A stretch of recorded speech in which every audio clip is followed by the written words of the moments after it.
بسم اللہ الرحمن الرحیم۔ حضرت ابو ہریرہ اور ابو ذر رضی اللہ عنہما کہتے ہیں کہ رسول اللہ صلی اللہ علیہ وآلہ وسلم صحابہ کے درمیان اس طرح بیٹھتے تھے کہ اجنبی آتا تو آپ کو پہچان نہیں پاتا جب تک وہ پوچھ نہ لیتا۔ ہم نے رسول اللہ صلی اللہ علیہ وآلہ وسلم سے خواہش ظاہر کی کہ ہم آپ کے بیٹھنے کی جگہ بنا دیں تاکہ جب کوئی شخص آئے تو آپ کو پہچان لے۔ چنانچہ ہم نے آپ کے لیے مٹی کا ایک چبوترا بنایا جس پر آپ صلی اللہ علیہ وآلہ وسلم بیٹھتے تھے۔ ایک دن ہم بیٹھے ہوئے تھے اور رسول اللہ صلی اللہ علیہ وآلہ وسلم اپنی جگہ پر بیٹھے تھے کہ اتنے میں ایک شخص آیا جس کا چہرہ سب لوگوں سے اچھا تھا، جس کے بدن کی خوشبو سب لوگوں سے بہتر تھی، گویا کپڑوں میں میل لگا ہی نہ تھا۔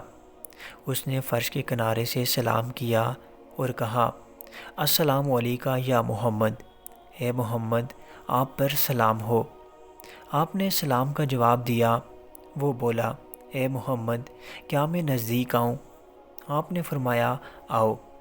وہ کئی بار کہتا رہا، کیا میں نزدیک آؤں؟ اور آپ صلی اللہ علیہ وآلہ وسلم اسے فرماتے رہے، آؤ آؤ، یہاں تک کہ اس نے اپنا ہاتھ آپ کے دونوں گھٹنوں کے اوپر رکھا۔ وہ بولا، اے محمد مجھے بتائیے اسلام کیا ہے؟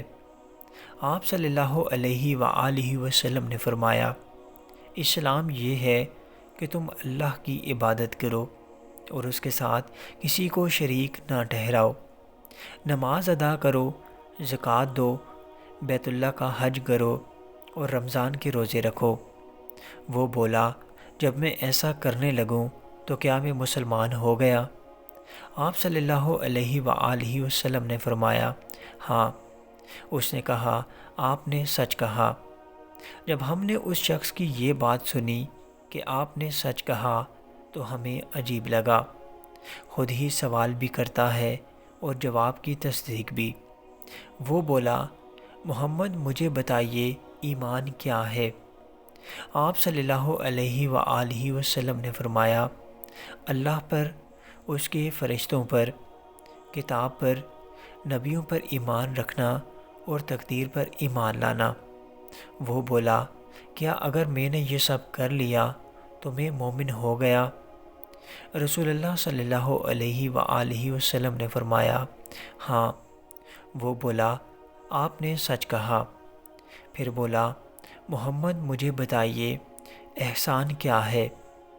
آپ صلی اللہ علیہ وآلہ وسلم نے فرمایا، یہ کہ تم اللہ کی عبادت اس طرح کرو گویا تم اسے دیکھ رہے ہو، اور اگر تم اسے نہیں دیکھ رہے ہو تو وہ تمہیں دیکھ رہا ہے۔